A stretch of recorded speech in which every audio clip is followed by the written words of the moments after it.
Hi guys, welcome back to Jungle Flowers Canada. Guys, I started this video yesterday, but I got called to babysit my grandson who is almost 5 months old. So I quickly abandoned my video and ran to take care of him. He's absolutely gorgeous.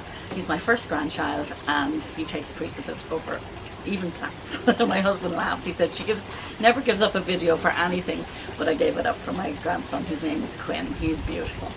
So I started by videoing this Tradescantia Nanouk, which was out the front of my house. So I purchased this Tradescantia thinking that it would be similar to the traditional Wandering Jew, you know, that one that has a beautiful metallic purple flower. And I put it in the front of my planter. You'll see a picture of it now. And I expected it to trail because I have used the Wandering Jew as a trailing plant in my hanging baskets before. Okay guys, so this is the one that I took out of my front pot. You can see how much it's grown and how beautiful it is, but because it's so upright, it doesn't lend itself to this pot at all. So behind it, I have some beautiful succulents and a blue chalk. I have some jades, and it's just totally disjointed. So this is why I decided to take it out and bring it in the back. So this is what you saw in the pot at the beginning of my video. Sorry guys, my puppy barked there, so I was in mid-sentence. So I'm just showing you this. So as you can see, this certainly doesn't grow the same way as the traditional Wandering Jew. So it's very upright, and I did a bit of research on it. So I'm now actually going to just plant I have two of them. I have one in another pot over there, so I'm going to take that out in a moment and I'm going to add it to this. But I wanted to talk about it. It's so beautiful, guys. The leaves, they're just exquisite. Even my husband said it's a beautiful plant. And the one I have here now is actually flowering, and it's the easiest plant to propagate. So it has so many benefits to us, and it's just simply delightful. So I did a little bit of research, and it turns out that this plant was developed in the Netherlands only in 2012, guys. That's only 8 years ago, the year I emigrated to Canada actually. And they made it by cross-pollinating the Tradescantia albiflora. And this is the plant that they developed. And it was designed to be more upright and compact. Now it did say that the stems would only grow to about 3.5 inches. And correct me if I'm wrong, I think that's more than 3.5 inches. But anyway, and I've actually, the one in this pot over here is definitely, it's nearly, I would hazard a guess it's between 10 and 12 inches. I'm going to show it to you now. So I was trying to coax it to grow down. So I was bending because I thought that was the way it was supposed to go, and I was kind of bending it. It's very, very flexible. And I broke off a piece. That was probably like a week and a half or two ago. And I stuck it into the pot. It hasn't rooted yet, but it hasn't died. It's actually even flowering. I need to show it to you there. Can you see? It's actually flowering. And as you can see, all the new leaves, look at the way those leaves come out. They're just gorgeous. So when I actually broke a piece on the one over there as well. So I literally just stuck it back in here, and it's still growing. It hasn't rooted yet, but I'm confident that it will root soon. And the roots on these were actually very big. When I took them out of my pot, they were quite long. I'll show you, as I say, with the next one I pull out. And it hasn't been in there that long. So this is going to be one that I'm going to propagate. I may even do a giveaway of this plant in my next giveaway. So it has a much thicker stem than the traditional Wandering Jew. I don't know if you can see it there, and it's much more fleshy.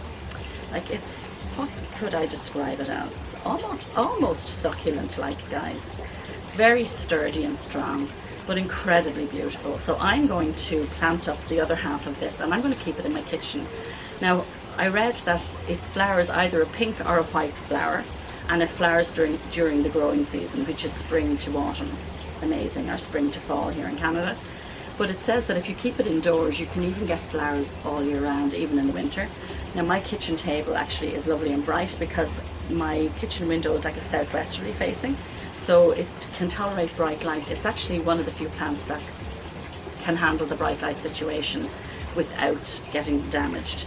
So I'm going to leave it in my kitchen, on my kitchen table, so I can enjoy its beauty and its flowers. Now I did have one flower open, and I I can't get a scent, so I don't know if there's a scent from the flower, but its beauty makes up for that, guys. It's just, I'm just so enamored with this. So guys, I'm going to propagate this in one of my propagation videos, and I'm going to kind of do a timeline to show you how long it takes to root. I'm sure, like its family member, the regular wandering Jew, which I know there's another name for it, that propagates so easily. In fact, you don't even have to propagate them, stick them in soil and off they go. But it would be a good test to see how long it actually takes it to root in water. So I'm going to show you the one in my other pot, and then I'm going to add it to this. And I think this is one that should be on everybody's wish list. It's just incredibly beautiful. So guys, here is the other one. The light here isn't great because it's under my deck, but you can see how long it's gotten. You see there, when I say I think it's definitely longer than 6 inches, I would hazard a guess it's like maybe 10 to 12 inches. What I should mention, guys, when I planted this, it was tiny. It was in maybe a 3-inch pot, and gosh, maybe this size here, and it's not in that long, and look at how big it is. So I'm going to gently take it out of my pot. Oh, here. So remember I told you that there was another one I broke off, and there it is. And lo and behold, this is starting to root. So I think I'm going to put this in water, guys. Let's do an experiment. Today is the 15th of July, 16th of July. So let's put this in water and see. It is a little wilted because it's so hot in this part of my deck. So I'm going to take it out and I'm going to try propagating it in water. So let's see if I can get this out without doing too much damage to the rest of my plants.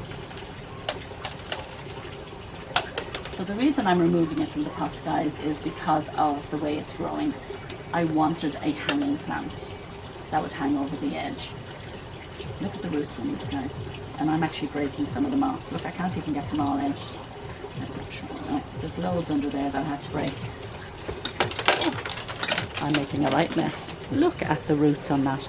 That was a small 3-inch pot, and look at it now. Amazing. So guys, like with a lot of plants, this likes to dry out, almost dry out before it's watered. So I actually have it here in a terracotta pot, and as I say, it likes indirect to bright light. So to keep its vibrant colour, you need to keep it in the sun. I think if it isn't getting the right amount of light, it loses some of its vibrancy. Okay, so let's stick that in there. Probably put a little bit more soil on it.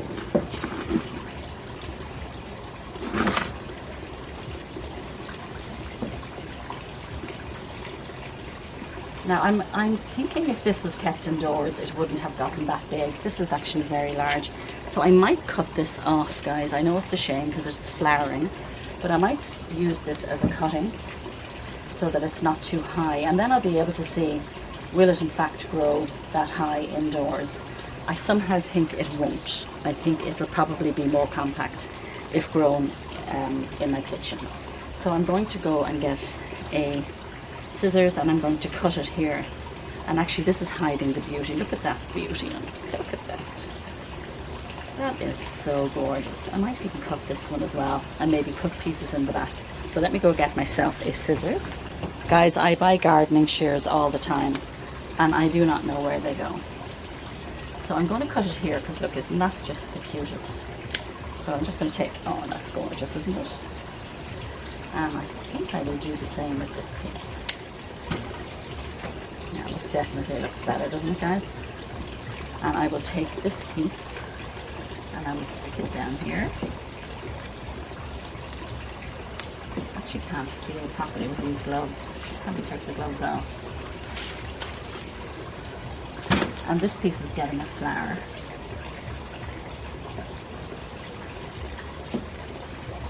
Oh, so sorry. Keep this through here, as I say. And let's put this other piece in the back here.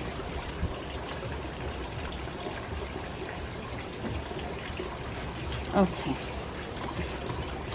Now I'm very pleased with that. I'm tempted to take this piece too. You know what I think I'm going to do actually?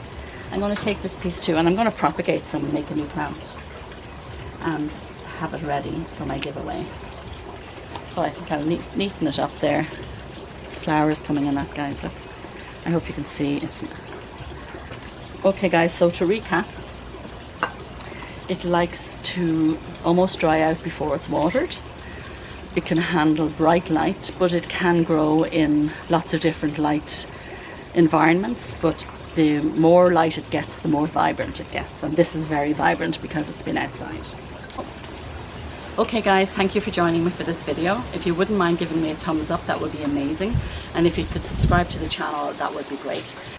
Okay guys, while we're doing the video, I decided I would go ahead and put the cuttings in water. So these are the 2 cuttings, and I just filled the water up to the top. And these are old milk bottles that my sister-in-law gave me, and I don't think we even need to remove the leaves from the node. I think this should propagate just nicely like this. So guys, we'll check back in on this in a while, and as I say, I'm going to add this to my list of giveaways. Thanks guys.